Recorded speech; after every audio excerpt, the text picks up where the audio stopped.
It's time for another CEX challenge. Hello and welcome to BigJimGaming. And yes, it is time again for another CEX challenge. I enjoyed doing the last one so much, I thought, why not try and do a few more? I might even see if I can turn it into a series, if I can come up with enough ideas. If you've got any challenges you'd like me to try, let me know in the comments below. So today's challenge is quite a simple one. It's a wallet buster. I am giving myself a maximum balance of £1 to buy a PlayStation 2 game that I want in my collection. I'm also giving myself a maximum budget of £1 to buy a PlayStation 3 game for my collection.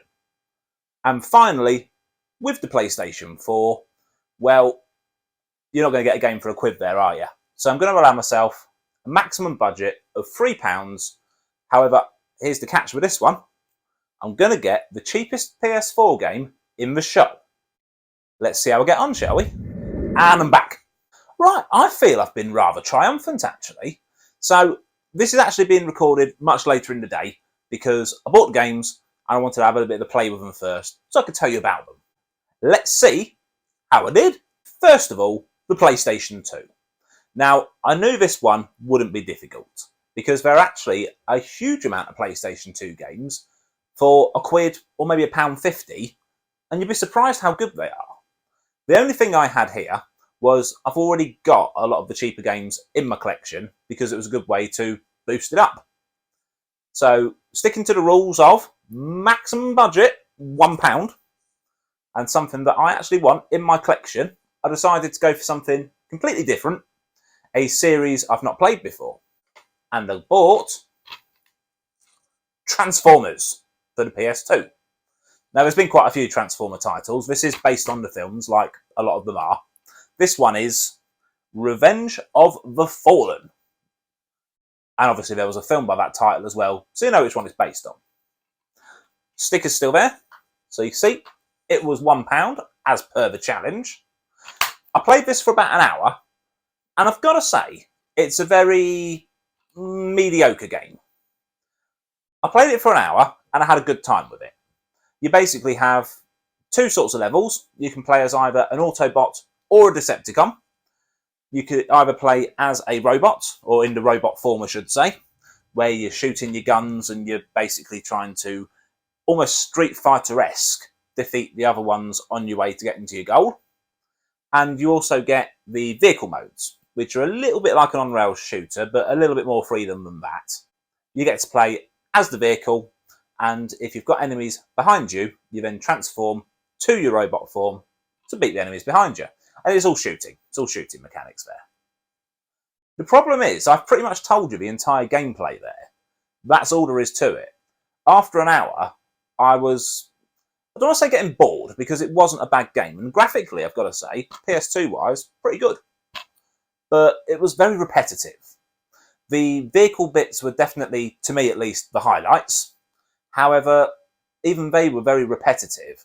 And the parts in the robot form, which were the larger part of the game, yeah, same old, same old. The biggest problem was, every Transformer you played as played exactly the same way. So, they're the exact same weapons in the robot form. In their vehicle form, yes, you could go between a Decepticon, which is flying, or an Autobot, which is, of course, a car, but it was still the same mechanics, same weapons. I would have liked to see some variety with the different bots, but equally, this is only a PS2 title, so it's an early one, and maybe they remedied that in later games. I'll let you know as and when I buy them. But that was our PS2 game for £1, Transformers Revenge of the Fallen. Next up, the PlayStation 3. And again, there is a huge wealth of games for the PS3 that are very, very budget friendly. And I do believe now is the time to buy them, because they're only going to go up, aren't they? There's already quite a few PS2 titles which are climbing and climbing. Same's going to go with the PS3. With this one here, again, I stuck to the budget of £1 and I bought Killzone 2.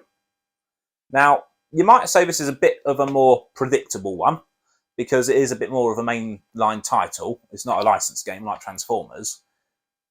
But I was struggling a bit here. There were games for £1 or less. Well, actually, there wasn't any for less. There were games for £1, but I had a lot of them, or I thought they were a bit too predictable. So the Ezio Trilogy Assassin's Creed games, obviously individually for sale here, they're £1 each on the PS3.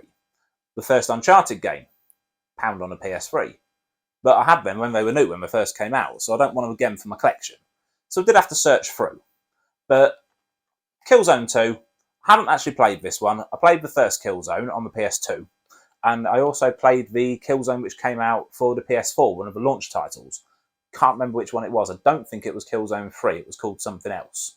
Let me know in the comments. I know they're good games. I played this for about half an hour. It's exactly as you expect. It's a very good, very competent first-person shooter. And if you want a good first-person shooter, for £1, you're not going to do wrong there, are you?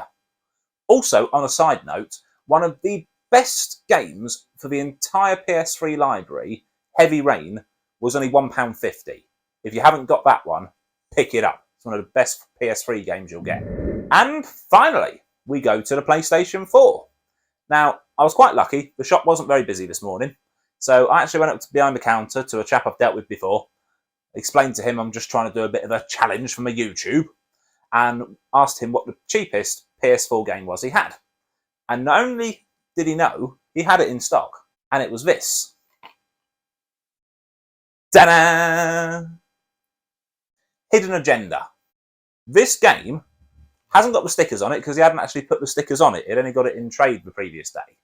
But it was £2. And I'm going to put here, or here, one of the places, a screen capture from the CEX website so you can see it is just £2 to purchase.